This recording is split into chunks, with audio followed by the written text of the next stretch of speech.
Allô la gang, c'est Nathalie pour notre coaching fitness numéro 3 de notre 5 jours défi Mind Body Reset. Ce que je voulais vous parler aujourd'hui, c'est vraiment au niveau des abdominaux. OK?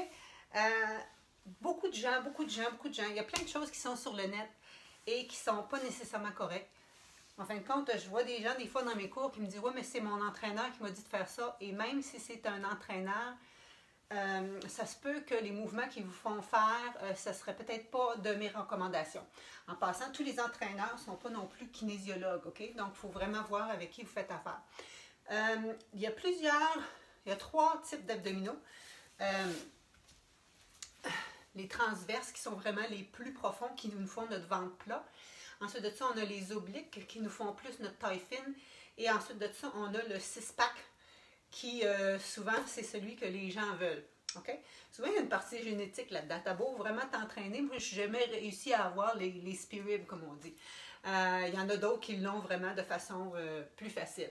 Une chose qu'il faut que vous sachiez, c'est que vous en avez toutes des abdominaux. Ils sont peut-être juste enfouis sous une plus ou moins grosse couche de gras et il faut aller les travailler.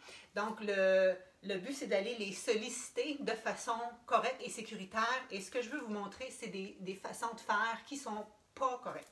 Mais juste avant, je veux juste vous montrer des fois, si vous voulez avoir l'air plus svelte, des fois, c'est juste en corrigeant notre posture. Beaucoup de personnes ont le ventre relâché. Je vais te montrer comme ça. C'est sûr que ça serait mieux debout, mais tu me manquerais la tête. Souvent, les gens là qui ont les abdominaux relâchés et qui ont souvent aussi un manque de force au niveau du dos, ils ont le ventre relâché comme ça. Et on a le dos arrondi comme ça parce qu'on est souvent à l'ordinateur. Fait qu'on est un peu une posture de même, OK? Et regarde mon ventre, moi ici. Je peux avoir de l'air 5 livres de moins si je fais juste rentrer mon ventre, redresser mes épaules et amener comme ça ici. Donc, je vais juste me redresser pour que tu vois, là, tu vas me manquer la tête. Donc, tu vois-tu, si je relâche mon ventre, je suis comme ça. Moi aussi, j'ai l'air d'avoir d'un bédon. Mais, au quotidien, j'ai toujours un maintien des abdominaux. Je suis encore capable de respirer. Là, je ne suis pas rentrée vraiment.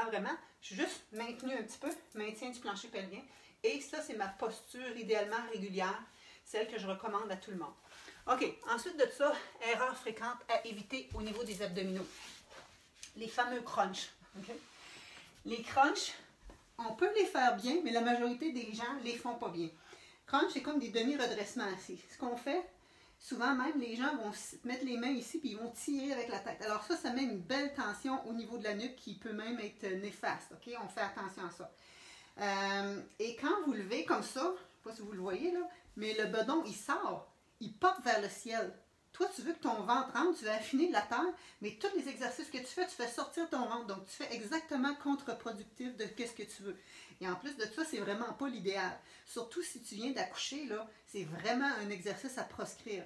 Toi, tes abdominaux, ils ont ouvert quand tu as accouché, pendant ta grossesse. Et si tu fais ça, tu vas entretenir ton petit ventre. Et j'ai vu même une fille entraîneur qui était venue dans mes cours et elle avait fait ça. Elle était elle-même, comme on dit, entraîneur, probablement pas kinésiologue. Et elle est restée super top shape, mais avec un bon bedon qui sort, parce que tes abdominaux étaient restés comme ça. Donc, c'est vraiment pas ça que tu veux. En pilates, on va parler de curl-up, c'est une autre façon de monter, mais c'est toujours en faisant un creux dans les abdominaux. Mais étant donné que la majorité des gens ne le font pas comme il faut, je vais vous montrer d'autres choses à faire. L'autre chose aussi, c'est les redressements assis. Mais ça, on ne les voit plus vraiment. Quand on était jeune, on faisait des tests de même. Hein? Comment on en faisait en 60 secondes? Je me souviens, on réussissait à en faire 64, ma petite soeur puis moi. Donc ça, on lève.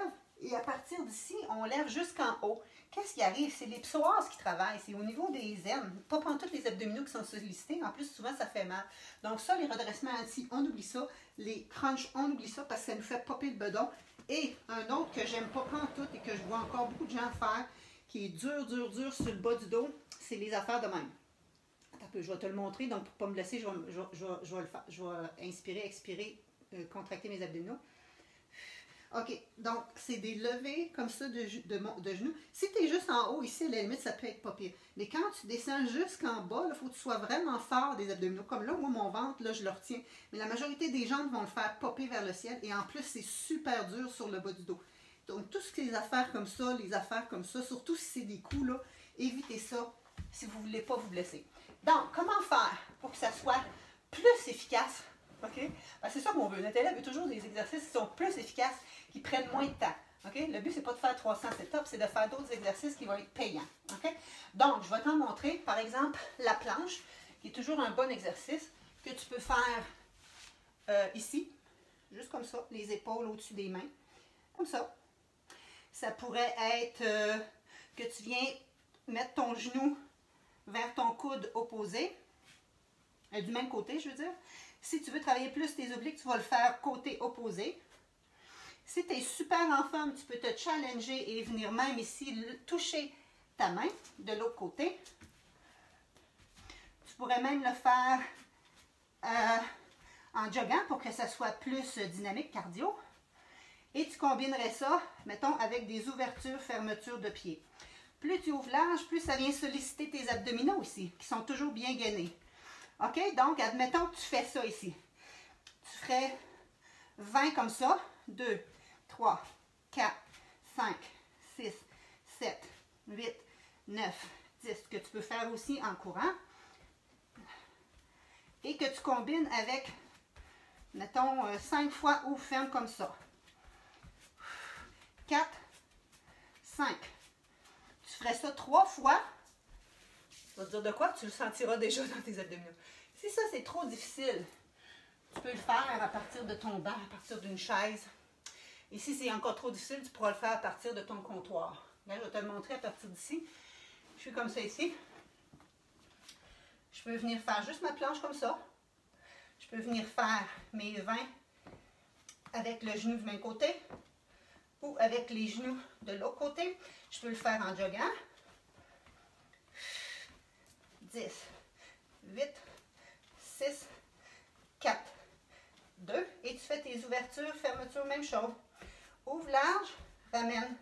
Ouvre large, ramène. OK? 5 fois. Pendant tout ce temps-là, tes épaules sont stables et ton dos, il n'est pas creusé, il est vraiment stable. Alors, tu répètes ça, 2 séries ou 3 séries. Ça, c'est vraiment des bons exercices pour tes abdominaux. Il y en a une foule d'autres, mais ça, je te montre dans les cours. Si tu es intéressé, il va y avoir un défi qui va commencer. Chaque année, je fais plusieurs fois le défi 30 jours Happy and Fit. 30 jours d'entraînement, circuit d'entraînement qui travaille tout le corps sous un calendrier de 30 jours que tu peux cocher, combiné avec du coaching motivation, combiné avec du coaching nutrition. Et vous allez même me voir directement dans ma cuisine, vous montrer comment faire des plats santé, comment cuisiner de repas en dans 15 minutes, comment faire des treats qui sont tellement santé que tu peux les manger en déjeuner ou en collation. Tu vas vous montrer comment remplacer le gras et le sucre dans tes recettes. Je vais te montrer la différence entre les smoothies, les juices, les jus verts, toutes sortes de choses comme ça qui s'en viennent pour toi. En attendant, je vais devoir faire ton exercice d'abdominaux. Merci.